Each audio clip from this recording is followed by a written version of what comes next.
함께 성경 말씀 보겠습니다. 오늘은 로마서 16장 1절에서 16절 말씀입니다. 오늘은 한번 교독하겠습니다. 우리 로마서 1장에서 16장 1절에서 우리 16절 말씀입니다.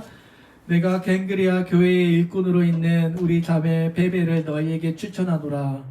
너희는 주 안에서 성도의 합당한 예절로 그를 영접하고 무엇이든지 그에게 수용되는 바를 도와줄지니 이는 그가 여러 사람과 나의 보호자가 되었습니다. 너희는 그리스도 예수 안에서 나의 동역자들인 브리스가와 아굴라에게 문안하라. 그들은 내 목숨을 위하여 자기들의 목까지도 내어놨으니 나뿐 아니라 이방인의 모든 교회도 그들에게 감사합니다. 또 저의 집에 있는 교회에도 문안하라. 내가 사랑하는 에베네도에게 문안하라. 그는 아시아에서 그리스도께 처음 맺은 열매니라. 그를 위하여 많이 수고한 마리아에게 문안하라. 내 친척이요 나와 함께 갇혔던 안드리고와 유니아에게 문안하라. 그들은 사도들에게 존중이 여겨지고 또한 나보다 먼저 그리스도 안에 있는 자라. 또 주 안에서 내 사랑하는 암블리아에게 문안하라. 그리스도 안에서 우리의 동역자인 우르바노와 나의 사랑하는 스다구에게 문안하라. 그리스도 안에서 인정하는 아벨레에게 문안하라. 나리스도 그의 건성에게 문안하라. 내 친척 헤르디온에게 문안하라. 나기수의 가족 중에 주 안에 있는 자들에게 문안하라. 주 안에서 수고한 그루베나와 그루보사에게 문안하라. 주 안에서 많이 수고하고 사랑하는 모시에게 문안하라. 주 안에서 택하심을 입은 루포와 그의 어머니에게 문안하라. 그의 어머니는 곧 내 어머니이다. 아수 그리스도와 블레본과 허메와 바드와 허마와 및 그들에게 함께 있는 형제들에게 문안하라. 빌로로고와 율리아와 또 네오로와 그의 자매와 올론바와 그들과 함께 있는 모든 성도들에게 문안하라. 너희가 거룩하게 입맞춤으로 서로 문안하라. 그리스도의 모든 교회가 다 너희에게 문안하느니라. 아멘. 예, 오늘 우리가 이 로마서 16장 말씀 읽었습니다. 이제 로마서 마지막 장입니다. 우리가 오늘 읽은 이 문안하라라고 하는 이 장은요, 우리가 성경의 족보를 빼고 가장 이름이 많이 등장하는 장입니다. 오늘 편지를 마지막 이 로마서 16장에서 바울이 그동안 자기를 도와주었던 그 동역자 하나하나의 이름을 기억하고 있습니다. 그들에게 문안하라라고 깊은 사랑과 감사를 표현하고 있습니다. 많은 사람들이 바울의 선교를 도왔습니다. 바울이 마지막 마무리하는 이 인사, 로마서 16장에서 지금까지 26명, 여기 등장하는 인물이 26명인데요. 26명이나 되는 사람들을 한 명씩 나열하고 있습니다. 오늘 우리가 이 로마서의 우리가 배경에 대해서 우리가 지난주에 말씀을 나누었습니다. 기억나십니까? 이 로마 교회 안의 상황이 사실은 무난하기가 쉽지 않은 상황 가운데 있습니다. 왜냐하면 서로 편이 갈라져서 싸우고 있는 상황이었습니다. 한쪽은 보수, 한쪽은 진보. 보수는 유대 그리스도인들을 말하는 것이고 진보는 유대인이 아닌 이방 그리스도인들을 말하는 것입니다. 이 두 진영 사이에 음식법과 절기법, 여러 가지 율법 문제들 때문에 심각하게 갈등을 하고 있었던 것입니다. 그래서 사도 바울이 이 당시 로마서를 편지를 쓸 때 이 교회 안의 주도권은 유대인에서 이방인으로 넘어갔던 그런 시대입니다. AD 49년에 글라디우스 황제가 유대인들을 다 로마에서 추방하라는 추방령을 내립니다. 그러다 보니까 이 로마 교회 안에 이제는 누가 주름을 잡아요? 이방 그리스도인들이 이 교회의 주도권을 잡게 되면서 그 로마 교회 안에 여러 가지 그런 신앙의 방식들이 유대인들 중심에서 이제는 이방인들 중심으로 이 교회의 여러 가지 그런 것들이 변화되기 시작합니다.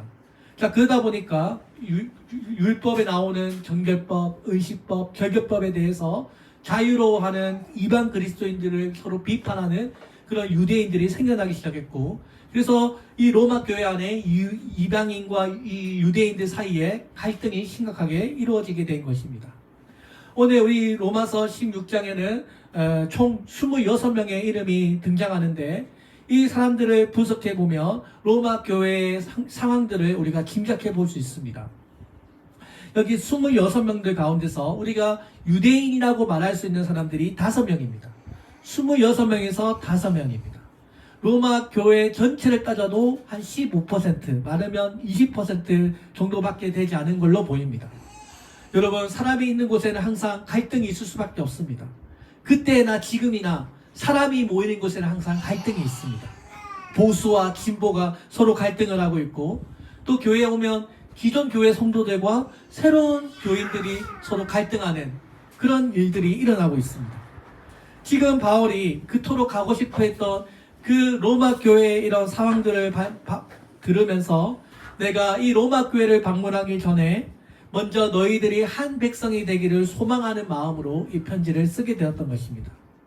그래서 오늘 이 16장의 말씀을 우리가 한마디로 말한다면 서로 무난하라, 주 안에서 서로 화평하라 라고 하는, 주 안에서 서로 무난하라고 하는 이 말 한마디를 전하기 위해서 로마서 1장부터 15장까지 서술했다고 할 수 있습니다. 바울은 이 로마 교회 안에서 지금 서로 분열하고 있는 그 성도들 사이에서 중재자 역할을 하고 있습니다. 이제 그리스도 안에서 유대인과 이방인이 서로 하나가 되었고, 주님께서 모든 백성들을 하나의 백성으로 우리를 삼으셨으니 서로 긍휼을 베푸고 서로 사랑하는 것입니다. 오늘 여러분, 오늘 이 문안 하나라고 하는 이 말씀은 우리의 막혀있던 관계를 다시 회복시켜 주게 하시고 하나님의 은혜를 더 풍성하게 하는 힘이 있습니다. 이 문안 하나라고 하는 이 말에는 성도들이 그리스도 예수 안에서 서로 한 백성이 되기를 원하는 바울의 간절한 마음이 담겨져 있습니다. 오늘 우리 도시 성교 교회 안에도 서로 문안 하나라고 하는 이 주님의 말씀, 이 주님의 사랑이 함께 있어야 될 줄로 믿습니다. 자, 오늘 로마서 1장에 읽어보면 누가 나옵니까? 바로 베베가 나옵니다. 내가 갱그리아 교회 일꾼으로 있는 우리 자매 베베를 너에게 추천한다라고 했습니다. 이 갱그리아는 사도 바울이 로마 전도여행, 2차 전도여행 때 세워진 교회입니다. 바울이 이 고린도의 끄트머리에 있는 이 갱그리아라고 하는 곳에 아주 충실한 일꾼, 자매라고 했죠. 아주 충실한 일꾼 베베를 이제 로마 교회로 보낸다고 했습니다. 이 베베는 갱그리아 교회의 아주 유명한, 아주 신실한 여자 일꾼이라고 불리고 있습니다. 바울은 고린도에서 복음을 전파할 때 아마 이 베베라고 하는 여인이 예수님의 복음을 받아들였던 것 같습니다. 그리고 예수님을 영접함으로부터 그녀의 인생은 아름다운 인생이 되기 시작합니다. 구체적으로 그녀가 어떻게 예수님을 믿게 되었는지, 어떻게 바울을 만나게 되었는지 알 수 없지만 한 가지 분명한 것은 이 갱그리아 교회에서 아주 열심히 교회를 섬겼던 사람인 것은 확신합니다. 그러니까 바울이 아주 자신감 있게 내가 베베를 너희들에게 청구한다고 말하고 있는 것입니다. 여기 일꾼이라고 번역되어 있는 이 헬라어 단어 디아코노스인데요. 이 단어는 우리가 흔히 말하는 집사라고 하는 단어입니다. 집사. 원래 초대교회에서 이 집사는 원래 남자들이 주로 하는 직분입니다. 그죠?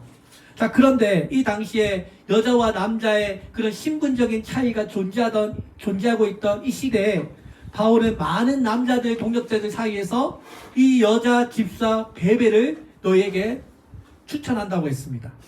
그러니까 그녀는 많은 남자들 사이에서 정말 빼어나게, 정말 눈에 띄게 이 교회를 잘 섬겼고 신앙이 아주 돈독하고 모든 행실에 있어서 모범이 되었다는 것을 알 수 있습니다.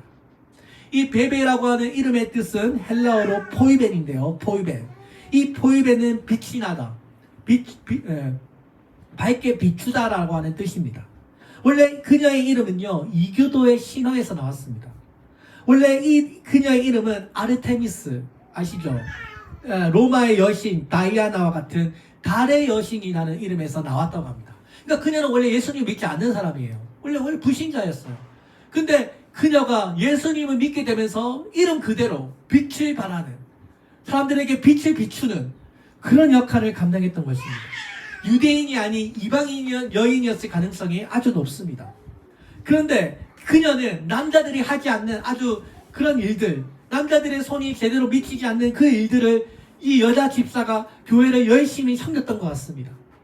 그래서 바울이 로마 교회에 내가 자신 있게 그녀를 추천할 정도로 믿음이 탁월했던 사람이었던 것입니다. 바울은 자기가 직접 로마 교회를 갈 상황이 안 되었기 때문에 자기를 대신해서 이 베베에게 로마서를 써서 이 로마 교회로 보냈던 것입니다. 그리고 그녀를 환대하고 그녀에게 있어서 필요한 모든 것을 다 도와주라고 부탁하고 있습니다. 로마서 16장 2절에 보면 너희가 주 안에서 성도들의 합당한 예절로 그를 영접하고 무엇이든지 그에게 소용된 바를 도와줄지니 이는 그가 여러 사람과 나의 보호자가 되었습니다. 바울이 베베가 뭐라고 말합니까? 나의 보호자가 되었다. 여러분, 이 베베가 바울을 대신해서 보호자 역할을 감당했습니다. 이 당시에 신약 성경에서 유일하게 이 보호자라고 하는 단어가 쓰이는데요. 이 보호자라고 하는 이 단어, 신약학자 제임스 던이라고 하는 이 학자가 헬라 문화권에서 이 보호자의 역할을 담당할 수 있는 사람은 대부분 물질이 풍부한 사람이었다고 말합니다. 바울이 보통 남자들에게 보호자라고 하는 단어가 쓰이는데 유일하게 이 베베한테만큼은 여자에게 보호자라고 하는 단어가 쓰입니다.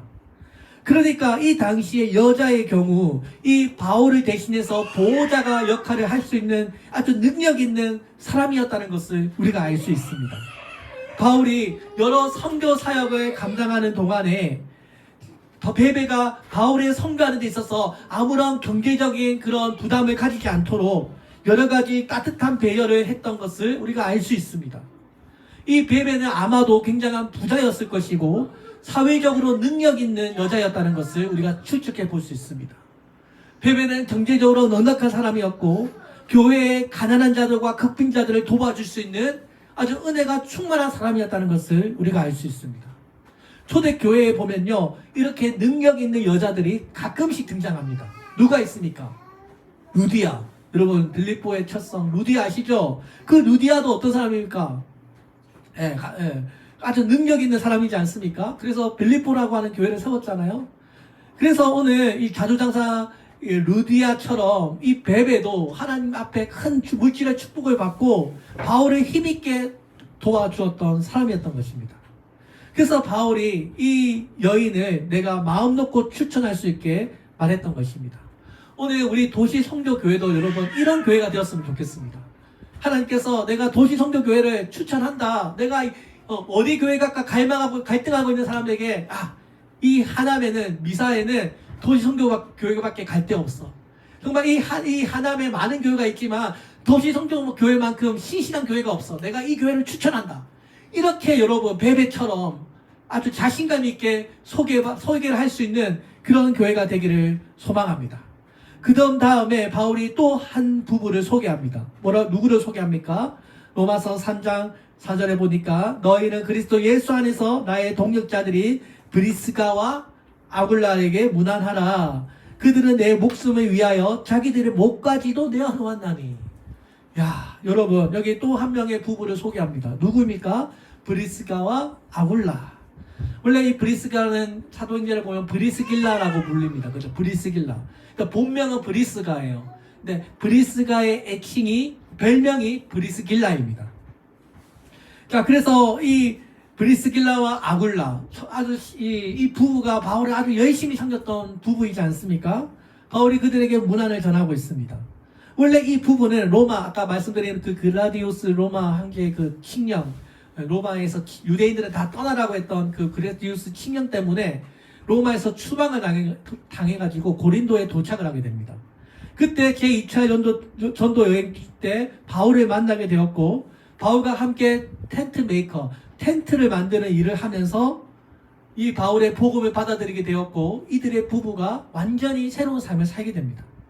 바울의 복음을 받아들인 이 부부가 아주 열심히 바울을 섬기는 부부가 됩니다. 바울의 여정 가운데 그들은 함께하게 되었고 이들이 나중에 바울의 복음을 통해서 성경에 능통했던 아볼로에게 예수님에 대해서 더 정확하게 풀어줄 수 있는 그런 아주 깊이 있는 신앙이 깊은 동역자들이 되었던 것입니다. 우리 왜 보통 교회를 다니는 사람들 보면 남편이 신앙이 좋으면 여자의 신앙이 별로 좋지 않든지 아니면 아내의 신앙이 아주 훌륭하면 남편의 신앙은 좀 보통이든지 그렇게 이렇게 한쪽이 신앙이 충만하면 한쪽이 좀 신앙이 안 충만한 사람들이 많은데 오늘 이 브리스가와 아굴라는요, 두 분이 다 신앙이 충만했어요. 두 부부가 열심히 하나님을 섬기는 경우가 굉장히 드문데 브리스길라와 아굴라는 이 부부가 서로가 다 성령이 충만했던 것 같습니다. 이 부부는요, 다른 사람들과 달랐습니다. 이 부부는요, 이익만 추구하는 그런 장사꾼이 아니었습니다. 바울이 고린도에 도착했을 때 돈이 없어가지고 돈을 벌기 위해서 취직을 하거든요. 그때 자기가 가지고 있던 그 기술이 천막을 만드는 텐트 메이킹 기술을 가지고 있었어요. 그래서 이곳저곳 찾아보다가 이 브리스가와 아굴라를 만나게 되고요. 거기에 취업을 하게 됩니다. 거기에 취업을 하면서 함께 일을 하면서 선교비를 조달받는 관계로 만나게 됩니다. 그때 바울은 이들을 돕는 그 직장의 조공원이 되는 것입니다. 그때 이 부부가 바울의 복음을 믿게 되고 이 부부는 그 바울을 통해서 새로운 사명감이 생겨나기 시작합니다. 뭐예요? 우리가 이제부터는 우리 목숨을 다해서 이 부부를 돕겠다. 바울의 선교를 아낌없이 돕겠다라고 협력자가 되는 것입니다. 오늘 본문에 나오는 이 브리스길라와 아굴라에 대해서 뭐라고 말합니까? 자기들의 목까지도 내놓았다고 말합니다. 그러니까 순교하는 각오로 바울을 위해서 목숨을 걸고 헌신했다는 것입니다. 여러분, 누군가를 위해서 목숨을 내놓는 일이 쉬운 일입니까? 여러분, 부모 아니고서는 이런 일을 할 수 없잖아요. 근데 부모도 하지 못하는 자기의 목숨마저도 내가 내어줄 수 있는 그런 부부를 데리고 있으니 바울이 얼마나 큰 하나님께 축복을 받은 것입니까? 이 부부는 바울의 복음을 전하는 일에 있어서 최우선의 삶을 두었던 사람들입니다. 바울과 함께 고린도에서 장사하면서 복음을 전했고요. 바울이 가는 곳마다 따라다니면서 복음을 전했습니다. 바울이 에베소로 가면요, 에베소로 따라갑니다. 바울이 어디를 가든지 자기들의 목숨조차 아까워하지 않습니다. 여러분, 진리를 발견한 사람은 이렇게 됩니다. 진리를 발견한 사람은요, 아까워하지 않습니다. 주님 안에서 참된 자유를 얻은 사람은요, 정말 이렇게 아낌없이 주님을 위해서 헌신하고 싶어합니다. 누가 시켜서 한 게 아니고요, 자기 스스로 하나님의 은혜가 너무 충만하니까 그렇게 살고 싶은 것입니다. 누가 뭐래도 상관이 없는 거예요. 오직 주의 진리를 위해서 살아갈 뿐입니다. 바울이 그렇게 살았고 브리스가와 아굴라도 그렇게 살았습니다. 오늘날에도 하나님은요, 이 바울과 같이 브리스길라와 아굴라 같이 정말 믿음의 가정을 하나님은 찾고 계신 줄로 믿습니다. 이 부부는 바울보다 먼저 로마에 가서 복음을 준비합니다. 주님의 복음을 위해서라면 이곳저곳을 떠도면서 말 그대로 나그네의 삶을 살았던 것입니다. 이들에게 있어서 직업이라는 것은 돈을 벌기 위한 수단이 아니고요, 복음을 전하기 위한 수단이었던 것입니다. 놀라운 것은 이들은 교회만 세울 뿐 아니라 자기의 집을 오픈했습니다. 여러분, 브리스길라 아굴라 부부는 로마에 가면 로마에서 자기 집을 오픈하고요, 에베소에서 자기의 집을 오픈합니다. 이 당시에 여러분, 우리처럼 이런 상가교회 얻어가지고 교회를 했겠습니까? 아니죠. 예배 장소를 따로 마련할 수가 없으니까 자기 집을 열어가지고 거기서 예배드리고 교회로 사용했던 거예요. 자기의 집을 완전히 교회로 오픈해서 사람들이 출입하고 있는 것을 자유롭게 했던 것입니다. 여러분, 오늘 이렇게 이 부부가 헌신적인 삶을 살았습니다. 복음을 위해서라면 목숨을 아까워하지 않았습니다. 그래서 바울이 이들의 부부를 끝까지 기억하고 이들의 헌신을 바울이 감사함을 느끼고 있었던 것입니다. 계속해서 바울이 6장 5절에 보면, 16장 5절에 보면, 또 저의 집에 있는 교회에도 문안하라. 내가 사랑하는 에베네도에게 문안하라. 그는 아시아에서 그리스도께 처음 맺은 열매니라. 여기 누구요? 에베네도. 이 에베네도는 헬라어로 에페파이네토스인데요, 칭찬받을만 하다라는 뜻입니다. 칭찬받을만 하다. 이 에베네도는 소아시아에서 바울이 전도를 했을 때 처음 예수님을 믿은 사람입니다. 그러다 보니까 여러분, 첫사랑, 첫 만남, 이거 기억나잖아요. 그러니까 바울이 이 사람을 잊지 않는 것입니다. 그를 향한 특별한 사랑을 표현하고 있습니다. 바울이 그 당시에 소아시아에서 처음 복음을 전했는데 이 사람이 예수님을 믿은 첫 열매가 되었기 때문입니다. 여러분들은 집안에서 복음의 첫 열매이십니까? 저는 우리 집안의 첫 열매입니다. 저는 우리 집안 불신자 집안에서 태어났는데요, 아무도 예수님을 믿지 않는 집안에서 저 혼자 처음으로 예수님을 믿었습니다. 저는 우리 집안의 복음의 첫 열매입니다. 여러분은 어떠십니까? 여러분들은 가장 먼저 예수님을 믿게 된 신앙을 먼저 가지시고 교회에 가장 먼저 출석하고 있는 첫 열매이십니까? 근데 여러분, 첫 열매 이것만으로는 안 됩니다. 여러분, 첫 열매를 통해서 뭐예요? 복음의 역사가 여러분들을 통해서 일어나기를 소망합니다. 오늘 7절에 보니까 또 누구를 칭찬합니까? 친척이요 함께 갇혔던 안드리고와 유니아를 언급합니다. 7절의 말씀에 보니까 내 친척이요 나와 함께 갇혔던 안드리고와 유니아에게 문안하라. 그들은 사도에게 존중의 여김을 받고 또한 나보다 먼저 그리스도 안에 있는 자라. 오늘 이 안드리고와 유니아, 이 두 사람은 아마도 바울의 친척이었을 것 같아요. 같은 유대인 동족일 뿐만 아니라 나와 함께 어디까지 갇혔다고요? 감옥에까지 갇혔던 사람입니다. 그리고 사도들에게 유명하게 아주 이들의 믿음이 아주 훌륭하다라고 여김을 받았던 사람이라고 소개하고 있습니다. 여기 함께 갇혔다라고 하는 이 단어가 헬라어로 시나이크 말로투스인데요. 전쟁에서 함께 포로된 자라는 뜻입니다. 포로된 자.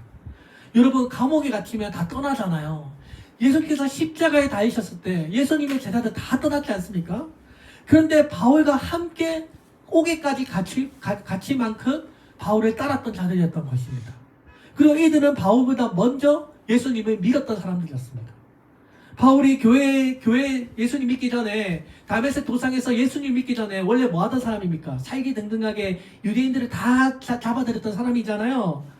근데 그 전부터 이미 이들은 예수님을 믿었던 사람이었던 것 같습니다. 그리고 이어지는 로마서 16장 10절에 보면 그리스도 안에 인정함을 받는 아벨레에게 문안하라라고 합니다. 이 아벨레, 영어로 아펠레스인데요. 바울은 딱 한 문장으로 이 사람의 인생을 평가합니다. 뭐라고요? 그리스도 안에서 인정함을 받은 아벨레. 이 말 말고는 다른 정보가 하나도 없어요. 딱 이 한 줄 나옵니다. 그리스도 안에서 인정함을 받은 아벨레. 그에게 문안하라고 말합니다.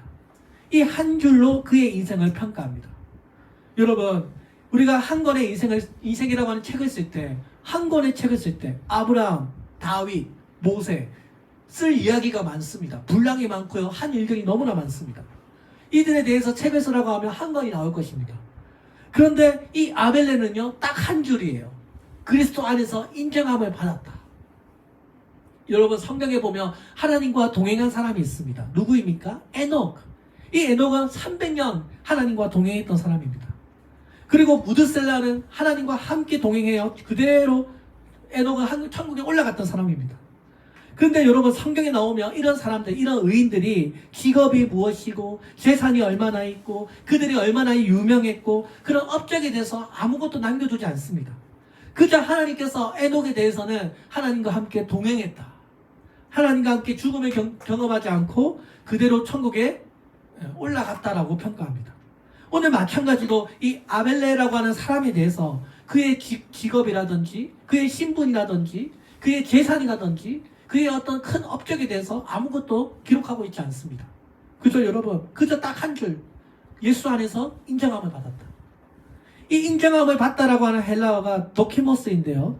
이것은 우리가 금이나 어떤 금속을 재련할 때 이물질을 걸러내서 합격 판정을 받았다라고 하는 단어라고 합니다.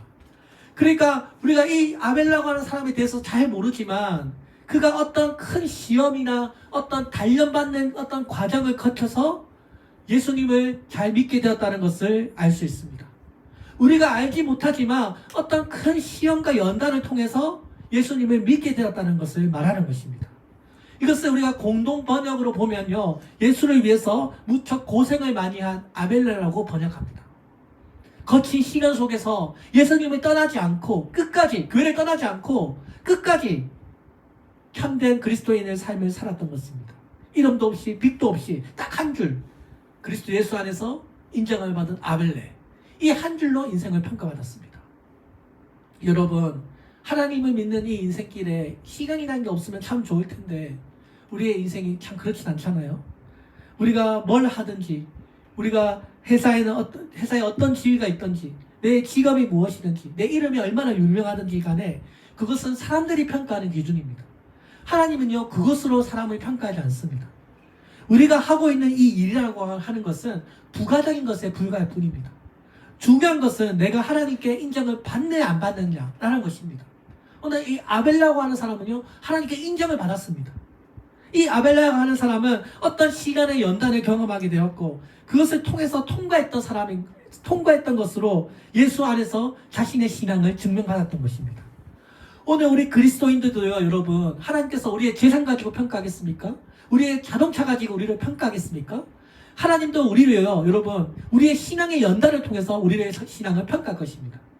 우리의 이 신앙이라는 것은 눈에 보이지 않잖아요. 신앙이라는 것은 오직 하나님만 우리를 보십니다.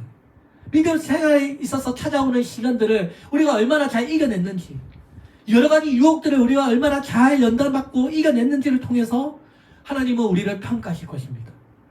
여러분, 그래서 이어서 우리 또 한 명의 사람에게 문안 인사합니다. 누굽니까? 아리스불로에게 문안하라고 말씀합니다. 이 아리스불로는 누구일까요? 이 아리스불로는요, 헤롯 대왕의 손자입니다. 헤롯 대왕의 손자. 여러분, 성경에서 헤롯, 여러분 아시죠?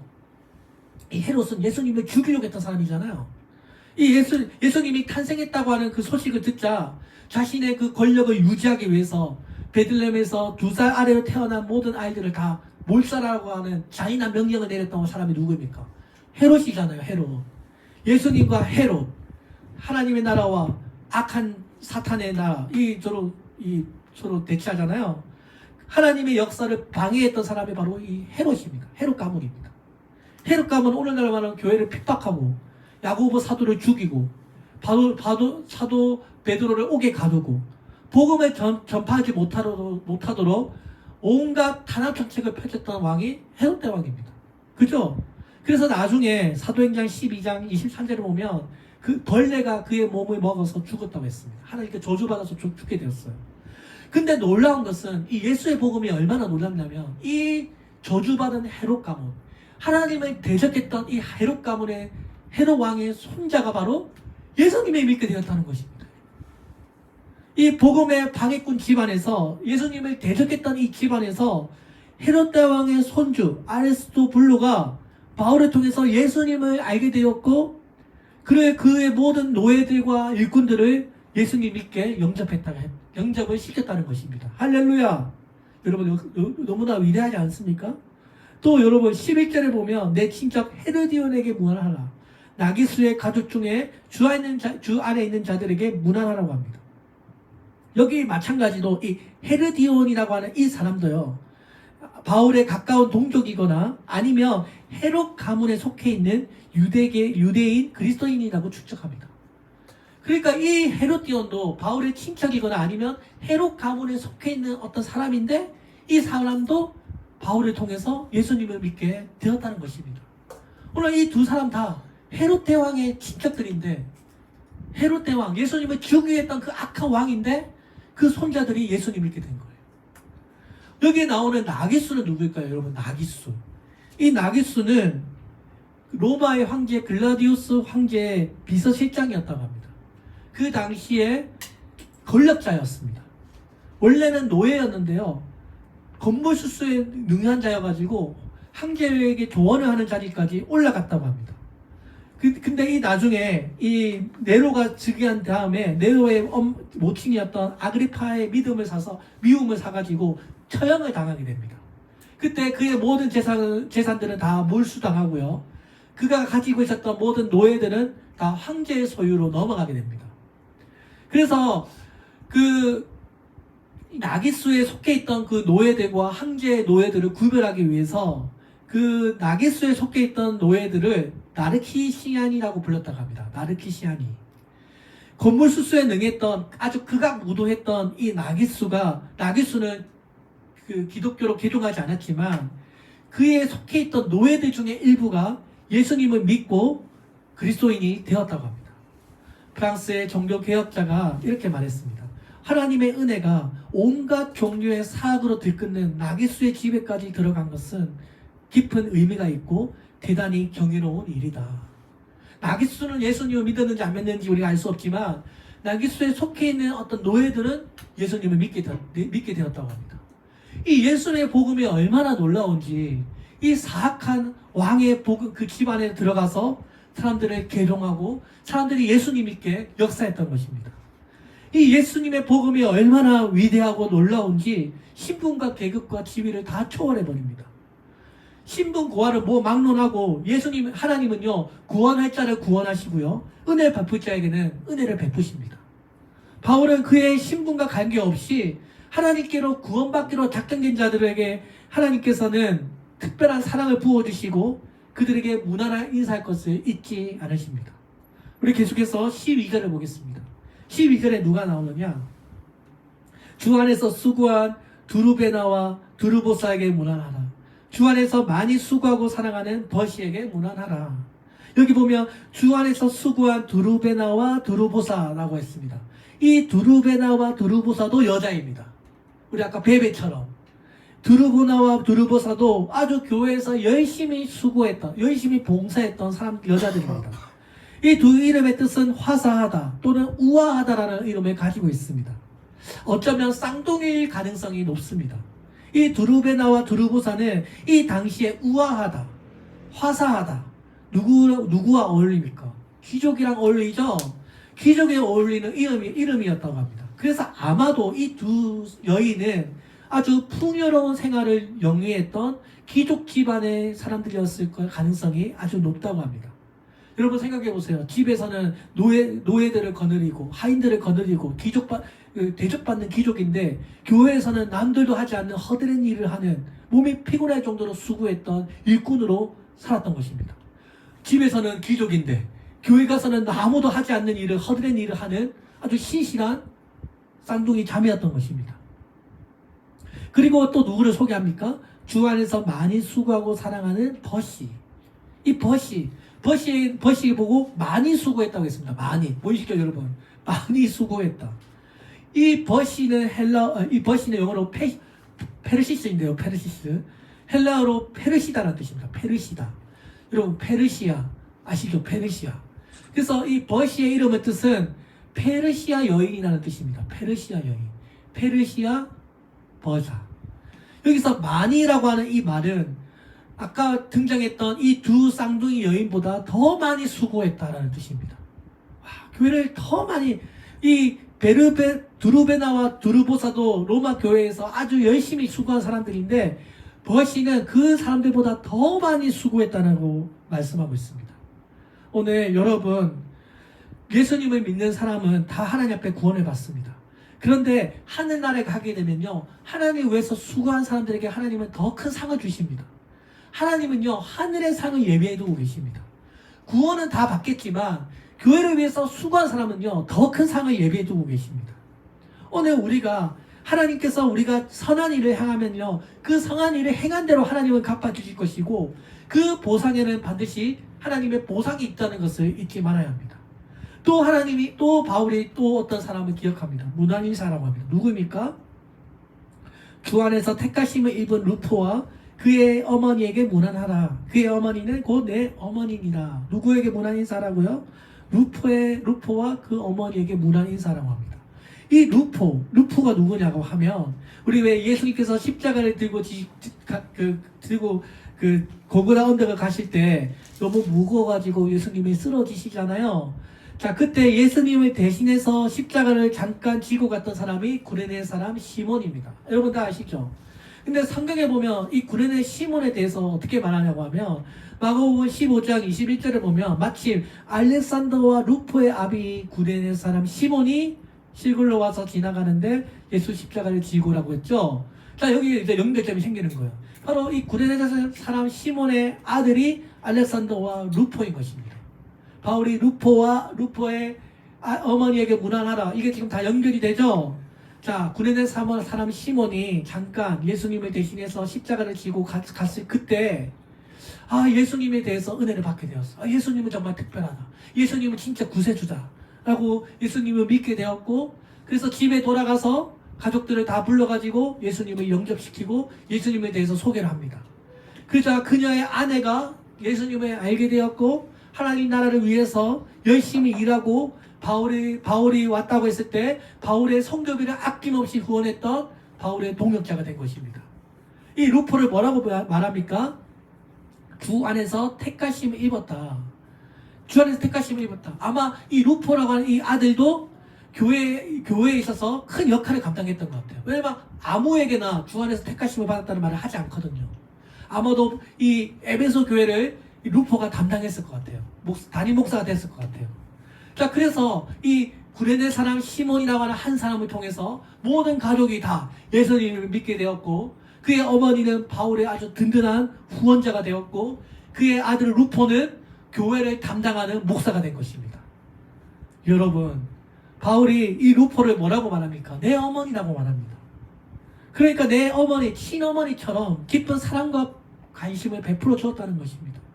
이 어머니라고 하는 이 말, 여러분, 어머니라고 하는 이 표현은요, 하나님 사랑에 대한 그림자입니다. 우리가 하나님을 알 수 없지만 어머니, 아버지의 사랑을 통해서 하나님을 경험하잖아요. 어쩌면 우리 부모의 사랑은요, 가짜 사랑일지도 몰라요. 진짜 사랑은 누구예요? 하나님의 사랑입니다. 하나님께서 부모를 통해서 가장 하나님의 깊은 사랑을 표현하고 있는 것입니다. 바울에게 있어서 이 루포의 어머니는요, 친어머니와 같은 역할을 감당했던 것입니다. 바울이 이 마지막 장에서 이렇게 바울을 위해서 헌신했던 부부, 여러 사람들을 언급하면서 문안해달라, 안부를 전해달라고 말씀합니다. 오늘 여기 언급하고 있는 26명의 이름의 가운데에서는 로마인도 있고, 유대인도 있고, 노예도 있고, 헬라인도 있고, 여러 남자도 있고, 여자도 있고, 여러 사람들이 다 있습니다. 바울은 한결같이 나를 위해서 수고했던 주 안에서 택하심을 받은 이 사람들에게 내가 정말 고맙고, 내가 그들을 정말 사랑하고, 그 한 사람 한 사람의 특징과 장점을 기억하고 있습니다. 하나님 나라의 사역에 있어서 중요한 일을 맡았던 사람들이었던 것입니다. 근데 여러분, 우리가 이 바울의 여정을 보면요, 모두가 다 바울의 편이었던 것은 아닙니다. 디모데후서 4장 10절에 보면 이렇게 말씀합니다. 바울에게 아픔을 주었던 네 사람, 데마, 그레스게, 디도, 알렉산더를 소개하고 있습니다. 뭐라고 말하고 있습니까? 데마는 세상을 사랑하여 나를 버리고 데살로니가로 갔고, 원래 이 데마는요, 바울을 아주 철저하게 따랐던 바울의 동역자입니다. 근데 바울이 옥에 갇혔다고 하니까 믿음이 사라져버린 거예요. 그래서 뭐예요? 세상이 너무 좋아서 바울을 버려버리고 세상으로 가버립니다. 그때 바울이 얼마나 마음이 아팠는지, 나를 버리고, 얼마나 바울을 믿었던 바울의 신복이었는데, 바울이 공경한 상황에 처하게 되자 바울을 버린 것도 문제지만 신앙을 버리고 데살로니가 떠나버리게 되었다는 것입니다. 또 디모데후서 4장 14절에 보면 구리 세공업자 알레산더도 내게 해를 많이 입혔음에, 바울이 전도할 때마다 방해를 많이 했던 것 같아요. 막 고소하고 바울이 복음 전할 때마다 계속 방해를 했던 것 같아요. 자, 그래서 이 구리 세공업자 알렉산더가 바울을 조조 따라다니다가 나중에는 배교를 하게 되고요, 나중에는 기독교의 이단자가 되었다고 합니다. 그리고 바울이 나중에 재판을 받았을 때 아주 불리한 증언을 함으로써 바울을 더 어려움에 당하게 되었다고 합니다. 그러면서 바울이 그 사람을 생각하면서 주께서 그가 행한 대로 갚으시리라, 모든 판결은 하나님께 맡긴다고 말했습니다. 오늘 우리가 이 로마서 16장 1절부터 16절까지의 말씀을 읽어보면서 문안하라고 하는 단어가 18번 등장하고 있습니다. 여러분, 오늘 바울이 자기의 기억 가운데서 지을 수 없는 고마운 사람들에게 바울이 고맙다, 감사하다 18번이나 표현하고 있습니다. 목회를 하다 보면요, 두 번 다시 생각하고 싶지 않은 일들이 일어날 때가 있습니다. 이 바울처럼, 알렉산드라, 이 구리 세공업자 알렉산더처럼, 데마처럼 정말 바울의 사역을 방해했던 사람들도 등장할 때가 있습니다. 그런데도 바울은 뭐라고 말합니까? 무난하라. 여러분들은 하나님 나라에서 어떤 사람으로 기억되기를 원하십니까? 할 수만 있다면 여러분의 이름이 불러질 때 고마운 사람, 감사한 사람, 정말 그 사람은 좋은 사람이야, 그 사람은 정말 신실한 사람이야, 그 사람이 없었으면 나는 예수님을 아마 믿지 못했을 거야, 그렇게 고마운 사람으로 기억되기를 원합니다. 여기 앉은 여러분들의 이름이 그렇게 기억되기를 원합니다. 할 수만 있다면 여러분의 이름만 떠올리면 마음이 따뜻해지는 사람이 되기를 원합니다. 바울에게는 그렇게 좋은 동역자들이 많았습니다. 오늘 바울에게 든든한 언덕이 되어 주었던 사람들이 많았습니다. 오늘 여러분들, 하나님은요, 여러분들 여기 한 분 한 분을 하나님은 사랑하십니다. 오늘 여러분들도 하나님께서, 오늘 여러분들도 목사는 아니지만, 여러분들도 사도는 아니지만, 우리 모두가 다 하나님 안에서 귀한 동역자인 줄로 믿습니다. 여러분들이 예수님의 은혜로 하나님의 백성 되었고 하나님께서 여러분들에게 은혜를 주셔서 여러분들이 새로운 사람이 되었습니다. 오늘 우리가 주 안에서 서로 무난하기를 원합니다. 주 안에서 서로 용납하고 사랑하고 안부도 전할 수 있는 아름다운 관계가 되기를 소망합니다. 이 땅 가운데 크게 쓰임받는 여러분들 되시기를 주의 이름으로 축원드립니다. 네, 기도하겠습니다. 사랑이 많으신 하나님 아버지 감사합니다. 오늘 로마서 16장 1장부터 16장까지